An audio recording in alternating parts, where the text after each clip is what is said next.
Party സംസ്ഥാന സെക്രട്ടറിക്കെതിരെ സെക്രട്ടറിയുടെ നാട്ടിൽ തന്നെ പോസ്റ്റർ, ഒപ്പം ജില്ലാ സെക്രട്ടറിയെ മാറ്റണമെന്നും ആവശ്യം. CPM-ന് കേരളത്തിലേറ്റ കനത്ത പരാജയത്തിന് പിന്നാലെ പാർട്ടി സംസ്ഥാന സെക്രട്ടറി MV ഗോവിന്ദനും ജില്ലാ സെക്രട്ടറി KK രാഗേഷിനുമെതിരെയാണ് കണ്ണൂരിലെ ധർമ്മശാലയിലും ആന്തൂരിലും വഴിയോരങ്ങളിൽ പോസ്റ്ററുകൾ പ്രത്യക്ഷപ്പെട്ടിരിക്കുന്നത്. പാർട്ടിക്ക് അവമതിപ്പുണ്ടാക്കുന്നു എന്ന് ചൂണ്ടിക്കാട്ടി ഇരുവരെയും മാറ്റണമെന്നാവശ്യപ്പെടുന്ന പോസ്റ്ററുകളാണ് പലയിടങ്ങളിലും.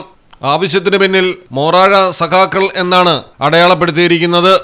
പാർട്ടിക്ക് വലിയ സ്വാധീനമുള്ള ധർമ്മശാലയിലും ആന്തൂരിലും ഇത്തരമൊരു പരസ്യ പ്രതിഷേധമുയരുന്നത് പാർട്ടിക്കുള്ളിലെ ആഭ്യന്തര കലഹം രൂക്ഷമാകുന്നതിന്റെ സൂചനയാണ്. പയ്യന്നൂരിലെ ഫണ്ട് വിവാദവും തുടർന്നുണ്ടായ അച്ചടക്ക നടപടികളും പാർട്ടി സെക്രട്ടറിയുടെ ഭാര്യയെ ഒരു സുപ്രഭാതത്തിൽ സ്ഥാനാർത്ഥിയാക്കിയതും പാർട്ടിയെ തിരുത്താൻ ശ്രമിച്ചതിന്റെ പേരിൽ പുറത്താക്കപ്പെട്ട നേതാക്കൾ തിരഞ്ഞെടുപ്പിൽ വമ്പൻ വിജയം നേടിയതും പ്രവർത്തകർക്കിടയിൽ നേതാക്കളോടുള്ള അവമതിപ്പ് വലുതാക്കിയിരുന്നു. വിഷയത്തിൽ CPM ജില്ലാ നേതൃത്വം ഔദ്യോഗികമായി ഇതുവരെ പ്രതികരിച്ചിട്ടില്ല. മലയാളം ടെലിവിഷൻ, കണ്ണൂർ.